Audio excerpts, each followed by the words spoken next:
Sebenarnya poin ini saya ingin titik beratkan, bagaimana dengan sang pencipta Allah yang telah menempelkan kulit di badan ini, mengalirkan darah di urat-urat sarafnya, menata sedemikian rupa otot-ototnya, tulang-tulangnya dengan sum-sumnya, memberikan kepada kita penglihatan, sehingga kita bisa mengetahui warna-warni di hadapan kita, kita bisa membedakan mana gelap dan mana terang, mana benar dan mana salah. Kemudian kita bisa membedakan bau wangi, bau busuk dalam waktu yang seketika dengan hidung kita. Kemudian kita bisa membedakan mana rasa manis, pahit, asam, kecut, pedas dalam waktu seketika dengan ujung lidah kita. Gigi kita dengan tertata rapi, ada gigi seri, ada gigi taring. Dengan begitu rapinya menghancurkan makanan. Kemudian ada tenggorokan yang diatur sedemikian rupa. Sampai penelitian ilmuwan membuktikan bahwasanya manusia bisa minum air walaupun kepalanya lagi di bawah. Kepalanya lagi di bawah, kakinya di atas, kemudian diberikan air gelas, dia minum, dia bisa menelannya.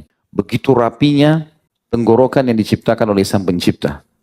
Tidak tumpah keluar. Kemudian pada saat masuk di usus, dibuat sedemikian rupa lingkarannya, sehingga pada saat usus itu bergerak, bisa menghancurkan makanan-makanan. Lalu terpilah dengan begitu rapinya, mana yang jadi nutrisi tubuh, mana yang jadi kotoran.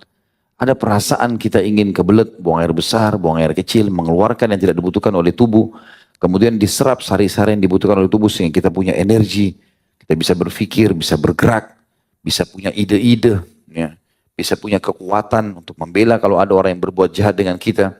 Kemudian menumbuhkan rambut di kepala kita, mengatur pendengaran dengan gendangnya sehingga kita bisa membedakan mana suara keras, mana suara lembut, mana penyampaian baik, mana ancaman, dan seterusnya. Kalau kita ingin rincikan ini luar biasa. Dan sang pencipta Allah menata sedemikian rupa. Bagaimana bisa yang sedang menata sedemikian rupa diri kita ini, penglihatannya, pendengarannya, lisannya, segala macam ini, berikut dengan fasilitas di depan mata kita, dengan begitu dimudahkannya, udara bisa kita hirup setiap saat, air kita bisa minum setiap saat, api kita bisa pakai setiap saat, dan kapasitasnya terbuka. Diberikan semuanya. Kita boleh menikmatinya. Bagaimana bisa semua itu tidak mengengahkan kita kalau kita harus beradab dengan sang pencipta ini yang telah memberikan kepada kita. Sampai sebagian ulama rahimahumullah mengatakan dari kaum salaf, kalau seandainya makanan dan minuman juga pakaian itu bisa berbicara, maka dia akan berkata pada saat makanan, minuman dikonsumsi oleh orang saleh dan pakaian dikenakan di badannya, akan berkata, kami bersyukur karena Allah takdirkan menjadi bagian dari tubuhmu. Dan sebaliknya kalau orang itu ahli maksiat, terus menerus terjumus dalam maksiat, tidak bertobat kepada sang pencipta Allah, maka makanan, minuman, pakaian, apa saja tunggangan yang sedang dia nikmati, kalau bisa berbicara akan mengatakan, sungguh kalau bukan takdir Allah, kami tidak sudi menjadi bagian dari tubuhmu. Bahkan kita tahu kalau kita membaca bismillah, penelitian, atau kita memuji Allah, kristal-kristal air akan menjadi bagus. Ya. Teman-teman sudah tidak asing dengan penelitian itu. Maka kata para ulama, itu penelitian orang non-muslim, tadinya kemudian masuk Islam. Mereka mengatakan dengan mengucapkan bismillah saja, bismillah yang keluar dari mulut kita, sudah cukup membuat kristal air menjadi baik dan dia sangat baik juga masuk ke dalam tubuh. Bagaimana dengan yang di dalam tubuh pada saat bergemah di dada, di perut, kalimat bismillah itu akan menyegarkan otot-ototnya, akan menyegarkan urat-urat sarafnya karena sedang menyebut Tuhannya. Cuma kita mungkin tidak rasakan itu semua. Tetapi perlu kepekaan dalam masalah seperti ini. Sehingga kita punya adab dan tata kerama dengan sang pencipta. Nabi Nuh alaihissalam pada saat beliau berkata kepada anaknya, kepada Allah, ya Allah anakku, selamatkan. Maka Allah SWT menjawab, hai Nuh, dia bukan anakmu lagi, dia berbuat amal yang tidak saleh. Allah dengan santunnya menyampaikan kepada Nuh alaihissalam, nabinya bukan mengatakan dia orang kafir, tapi amalnya tidak saleh. Maknanya buruk gitu. Dan aku tidak ingin hai Nuh kau termasuk orang-orang jahil. Nabi Nuh alaihissalam begitu mendengar kalimat, aku khawatir kamu termasuk orang-orang jahil, maka beliau menundukkan kepalanya dan tidak berani menegadahkan wajahnya ke langit untuk berdoa kepada Allah, berdoa sambil tunduk. Tidak berani lagi mengangkat kepalanya ke langit 40 tahun. Karena takutnya dan menjaga tata kerama kepada Sang Pencipta Allah disebabkan karena perkataan dia tadi ingin meminta anaknya diselamatkan, padahal Allah sudah mengklaim kalau anaknya itu dalam keadaan kafir. Mereka punya adab dan tata kerama. Nabi Ayub alaihissalam sudah pernah saya ceritakan 20 tahun sakit, 18 tahun sakit. Istrinya bilang, "Hai Ayub, minta kepada Allah supaya penyakitmu diangkat." Dulu 20 tahun senang. Berapa tahun kita senang? 20 tahun. Berapa tahun kita diuji? 18 tahun. Saya masih malu minta kepada Allah. Mereka tahu punya tata kerama, punya adab. Gitu kan. Begitu pula itu selain daripada Nabi. Tentu Nabi Muhammad SAW punya kisah yang banyak sekali berhubungan dengan masalah ini. Para sahabat juga berhubungan dengan masalah ini banyak sekali. Bagaimana mereka betul-betul menanamkan ihsan, menyembah Allah seakan-akan melihatnya itu ditanamkan dalam jiwanya sehingga dia sendiri atau dia bersama dengan orang lain tetap dia hati-hati sekali. Sehingga dia hanya selalu dalam ketaatan dan meninggalkan larangan Sang Pencipta. Kata beliau di sini, Syekh Abu Bakar, pasal kedua, adab terhadap Allah yang Maha Suci dan Maha Tinggi. Seorang muslim memperhatikan segala sesuatu yang telah diberikan Allah kepadanya dengan tiada terhingga, yakni berupa kenikmatan yang tak terhitung. Terlindungnya dia pada saat menempel di dalam rahim ibunya ketika berupa nutfah atau masih air mani. Menentukan perjalanan hidupnya hingga hari bertemu dengan Robnya yang Maha Suci dan Maha Tinggi. Maka ia bersyukur kepada Allah atas nikmat itu dengan lisannya, yakni memuji dan menyanjungnya secara semestinya. Juga bersyukur kepada Allah dengan anggota badan dengan cara menggunakannya di dalam ketaatan kepada Allah yang Maha Suci dan Maha Tinggi. Maka ini menjadi adab seorang muslim kepada Allah dan bukan bagian dari adab yang baik seseorang mengingkari nikmat, tidak mengakui karunia pemberi dan mengingkarinya, serta kebaikan dan nikmatnya. Sebagaimana Allah sebutkan dalam surah An-Nahl ayat 53. A'udzu billahi minasyaitonir rajim wa ma bikum min ni'matin faminallah. Apa saja nikmat yang sedang kamu rasakan, nyamannya menghirup oksigen, nyamannya menangkap cahaya sehingga bisa melihat, nyamannya menangkap suara, nyamannya membedakan rasa-rasa dengan hidung dan juga lisan, nyamannya kotoran dikeluarkan dari perut sehingga melalui dubur dan kubul kita dan sebagian yang bermanfaat menjadi nutrisi tubuh, nyamannya kaki bisa melangkah, nyamannya bisa beristirahat, nyamannya segala macam. Allah mengatakan semua nikmat itu tidak lain kecuali datangnya dari Allah. Surah An-Nahl juga ayat 18 Allah berfirman, A'udzu billahi minasyaitonir rajim wa in ta'uddu ni'matallahi la tuhsuha. Jika kalian ingin menghitung-hitung nikmat Allah pada kalian, maka kalian tidak akan sanggup menghitungnya. Gak bisa sama sekali. Seorang Bani Israel menyembah Allah 500 tahun disebutkan dalam sebuah athar di sebuah pulau. Gak ada interaksi sama siapapun. Kerjanya cuma ibadah kepada Allah.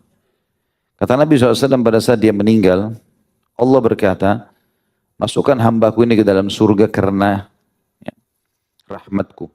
Dia berkata, amalku ya Allah, 500 tahun saya beramal. Kata Allah SWT, masukkan dia ke dalam surga karena rahmatku. Lalu dia berkata, amalku ya Allah. Dia tetap membangkang. Sampai 3 kali.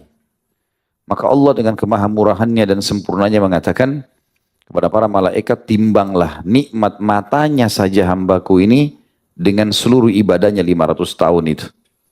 Waktu ditimbang di timbangan amal, ternyata nikmat mata saja sudah mengalahkan semua amal yang dia kerjakan. Karena tanpa mata nggak bisa dia bangun sholat malam, nggak bisa dia melihat, nggak bisa dia bergerak, belum telinga, belum kekuatan-kekuatan yang dalam tubuhnya, belum segala macam. Maka tidak ada orang yang bisa lepas dari itu. Nikmatnya Allah terlalu besar. Saya yakin tidak asing bagi teman-teman. Kalau ada orang misal sesak nafas, dia butuh oksigen. Berapa tabung oksigen dibayar di rumah sakit? Anak saya waktu masuk rumah sakit, saya lihat macam-macam. Ada infus untuk ini, ada suntikan untuk itu, segala macam. Saya sempat tanya dokternya, apa saja ini? Ini buat ini buat itu, ini buat ini. Macam-macam. Dan itu semuanya sedang kita rasakan sekarang tanpa alat-alat itu.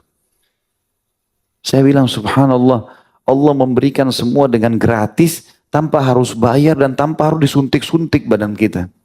Kita sadar nggak teman-teman sekalian yang kita hirup sekarang oksigen di ruangan ini? Dan setiap orang di antara kita pada waktu yang bersamaan sedang menghirup, dia menghembuskan hasil pembakaran dari tubuhnya. Jadi itu berbahaya, ya, diuapkan di luar. Bagaimana caranya itu bisa proses alami tanpa kita bayar apa-apa, sehingga kita bisa hidup. Sekarang kalau ada orang kembung perutnya, gak bisa buang air besar, gak bisa mengeluarkan angin, masuk rumah sakit diopname tuh. Hanya ngeluarin angin saja. Allah tahan, selesai. Ada orang Masya Allah bisa keluarin angin kapan saja. Tapi ada orang yang kurang adabnya. Di depan umum juga dilakukan. Tetapi itu sebuah hal yang luar biasa. Bisanya kita buang air kecil. Ada orang subhanallah mau kencing, sakit, kencing batu. Susah, teriak-teriak. Saya tahu ada seorang da'i dulu di Irian. Sudah meninggal, Allah yarham. Punya penyakit itu kencing batu. Setiap mau kencing teriak-teriak kesakitan. Alhamdulillah kita sekarang setiap saat kebelet kencing tinggal masuk WC, keluarin air, tidak ada sakit, tidak ada apa. Bahkan kita merasa plong. Ini semua sudah disyukuri enggak ini? Sekali saja kita syukuri, itu sudah luar biasa balasan dari Allah. Bagaimana kalau kita tiap hari syukuri? Dan kalau kita mau rincikan ini teman-teman, tidak bisa, susah. Alhamdulillah atas setiap urat mata, urat saraf mata. Alhamdulillah setiap cahaya ditangkap oleh mata. Alhamdulillah setiap oksigen yang dihirup. Setiap partikel-partikel oksigen itu, alhamdulillah yang dikeluarkan, alhamdulillah yang dimasukkan ke dalam tubuh dan bisa terpilah mana baik, mana buruk, mana nutrisi, mana kotoran. Alhamdulillah kaki punya kekuatan bisa menopang tubuh dan seterusnya. Nikmat Allah terlalu banyak. Tugas kita nikmati, syukuri, gak lebih daripada itu. Itu saja kok yang Allah minta. Cuma butuh kepekaan dalam memahami masalah ini. Makanya Allah mengatakan dengan kemahasempurnaannya tadi dalam surah An-Nahl ayat 18, A'udzubillahi minasyaitonirrajim wa in ta'uddu ni'matallahi la tuhsuha. Al-ayah, kalau kalian betul-betul mau menghitung-hitung nikmat Allah, maka kalian tidak akan sanggup menghitungnya. Dalam surah Al-Baqarah ayat 152 juga Allah berfirman, A'udzubillahi minasyaitonirrajim fadhkuruni adzkurkum washkuruli wa la takfurun. Karena itu ingatlah kalian kepadaku, kata Allah. Dan kata-kata ingat, saya sudah pernah jelaskan kalau dalam Al-Quran, pelajarilah semua yang berhubungan tentang aku, sehingga kau mengenalku. Seperti itu maknanya. Dan niscaya aku akan ingat kepada kalian. Akhirnya kalian kenal aku dan aku akan hadir dalam kehidupan kalian. Dan bersyukurlah kepadaku. Nikmati lalu syukuri dan jangan kalian mengingkari nikmat-nikmatku. Kata beliau, seorang muslim memperhatikan bahwa Allah mengetahui apa yang dilakukan dan mengawasi seluruh tindak tanduknya. Kita harus faham masalah ini. Allah tidak luput darinya. Allah enggak ngantuk, Allah enggak tidur, Allah tahu semua. Apapun yang teman-teman sembunyikan dalam hati, walaupun kita senyum dengan orang, apa yang disembunyikan oleh mata, oleh telinga, semua tetap diketahui oleh Sang Pencipta Allah. Tidak ada yang tersembunyi baginya. Dikatakan oleh beliau, seorang muslim memperhatikan bahwa Allah mengetahui apa yang dilakukan dan mengawasi seluruh tindak tanduknya, maka hatinya akan dipenuhi dengan keagungannya. Dan jiwanya menjadi tunduk dan selalu mengagungkannya. Lalu dia akan takut untuk bermaksiat kepadanya. Malu untuk menyelisih perintahnya. Dan keluar dari ketaatan terhadapnya. Tentu ini butuh terapi teman-teman ya. Kalau mau sampai pada level terasa keimanan itu, terasa Allah itu ada, maka pekalah dalam setiap hari menjaga diri dalam ketaatan. Karena kalau sholat masih belum khusyuk, baca Quran masih belum bisa merenungi, apalah ya, ibadah-ibadah masih belum bisa maksimal, itu karena ada dosa yang mengganjal. Coba komitmen seminggu, 2 minggu, sebulan, berhentiin semua pintu dosa, istiqomah dalam kebaikan, terutama sekarang Ramadan sudah dekat, kesempatan. Kalau Ramadan tidak bisa mengubah kita menjadi lebih baik dan lebih soleh, maka lupain sudah. Nah, semua orang puasa umumnya. Rata-rata orang masjid semua rame, tarawih. Kita masuk masjid semua orang baca Quran. Orang kalau buat maksiat mungkin ya, di luar Ramadan orang masih cuekin, di Ramadan orang masih tegur gitu. Itu luar biasa. Kalau Ramadan saya tidak bisa mengubah orang lebih baik, bagaimana? Atau kapan? Kata Nabi SAW, ragama anfum bri'im man adraka Ramadan, thumman salakha walam yukfar lahu. Celaka dan terhina seorang hamba yang mendapatkan Ramadan, kemudian Ramadan pergi, sementara dia belum diampuni. Semua persepsi negatif berhubungan dengan masalah Ramadan harus dihapus. Sekarang ini syaitan lagi gencar-gencarnya menggoda setiap orang di antara kita. Persepsi negatifnya, Ramadan puasa 1 bulan, capek, panas, lapar, haus. Nanti kalau puasa lemes, loyo. A'udzu billahi minasyaitonir rajim. Hah? Kalau bisa tiupan saya sampai saya tiup semuanya. Syaitan, laknatullahi alaih.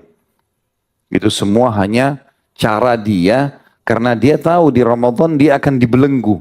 Satu Ramadan dibelenggu syaitan. Jadi sebelumnya dia harus tanamkan segala macam persepsi ini. Gak ada kata-kata lemes, loyo, males dalam Islam itu tidak ada. Bahkan tidak ada kata-kata kalah. Kita kalau masuk medan jihad, kalau mati kemenangan utama, bukan kalah. Mati syahid masuk surga atau menang. Dalam motivasi kerja kata Nabi SAW, kalau di tangan kalian ada bibit tanaman besok kiamat, tanam. Ibnu Umar radhiyallahu anhu di akhir hidupnya masih bercocok tanam pohon kurma. Pohon kurma lama, bertahun-tahun baru berbuah. Dari kecil. Orang-orang bertanya, "Hey Ibnu Umar, Anda sudah tua, nggak bisa nikmatin pohon ini." Dia bilang, kalau saya nggak bisa nikmatin, akan dinikmati oleh orang setelah saya. Dan Rasulullah SAW sudah bersabda, nggak ada seseorang yang menanam sebuah tanaman, kemudian ada jin, manusia, hewan-hewan yang bernaung di bawahnya atau menikmati buah atau daunnya, kecuali akan jadi pahala untuknya. Burung-burung pun bersarang di situ, semut pun akan dapat pahala buat dia. Agama yang penuh dengan motivasi yang besar. Gak ada males-malesan ini. Awal diperintahkan bulan Ramadan, itu tahun 2 Hijriah. Tahun 2 Hijriah. Sahabat pertama kali puasa, tapi mereka pergi jihad sambil puasa. Puasa itu bukan untuk berlemah-lemah, tapi puasa justru untuk mengistirahatkan perut dan usus kita yang sudah 11 bulan kita pakai. Saya pernah bilang, kalau badan kita ini robot, mesin, rusak. Sebentar minum panas, sebentar minum dingin, sebentar makan pedas, sebentar makan asin, sebentar. Macam-macam yang masuk. Kasih waktu istirahat. Itulah Ramadan.